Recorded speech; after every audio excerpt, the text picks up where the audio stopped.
Birthday ko, inuman dito, talagang buklatan ng Bible na. No? Dito pa lang, kikita na yung pagbabago eh. Dapat nandiyan, alak yun, no? May pulutan ba? Pero ngayon nyo, Bible verse, di ba? May pulutan. Ito naman, ito. May pulutan. May pulutan.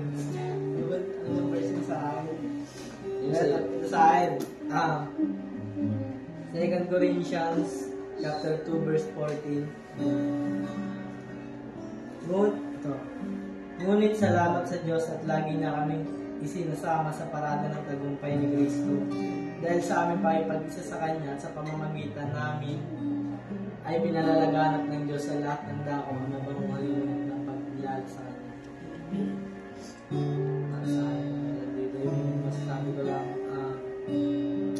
salamat talaga sa Diyos dahil dito na-encounter ko yung mga taong kagaya nyo, family dito sa Jaong, lahat kayo, at nagpapasalamat talaga ako dahil yun na dito na lahat talaga ng pinagbago simula nung punta ako din sa ministry na doon.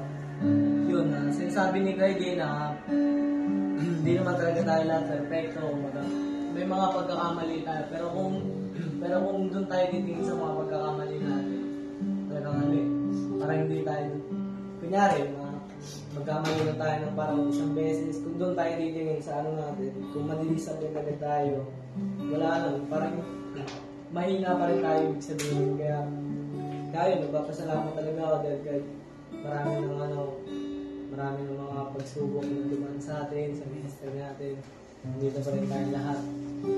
Pasalamat din talaga ako kay Pastora Vicky, sa tiwala nila sa inyo, sa lahat kayo, si Kuya Jan, si Kuya si Julie, si Presit na palagi nagpapasaya sa amin.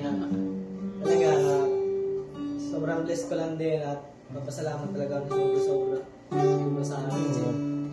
Dami ko pang gusto sabihin, pero yun, talaga yung masasabi ko lang talaga ngayong birthday ko, kahit advance talagang ramdam ko yung ano natin, yung pagtutulungan at yung pag-cooperate natin yung birthday ko. Papasalamat ko dahil kung una man yung ginagawa namin pag birthday ko, talagang inuman,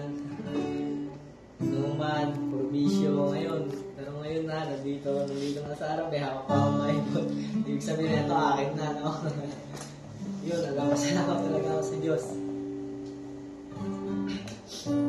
Alam naman ng Diyos yan na parang sobrang saya talaga ng puso ko ngayon. At yun maano ko lang din sa inyo kumbaga parang may papangako parang gano'n, may papangako ko lang din talaga sa inyo na pagbubutihan ko pa, mas lalo pa akong titiwala sa Diyos. Hindi lang po kayo kumbaga parang pag pinanghihinaan ako ng loob, nawawala lang rin agad eh.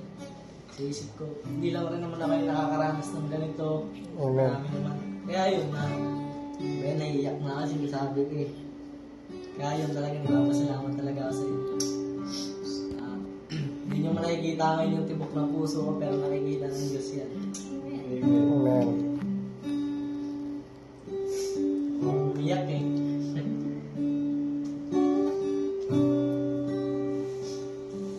Yun na, papasalamat talaga ako sa Diyos.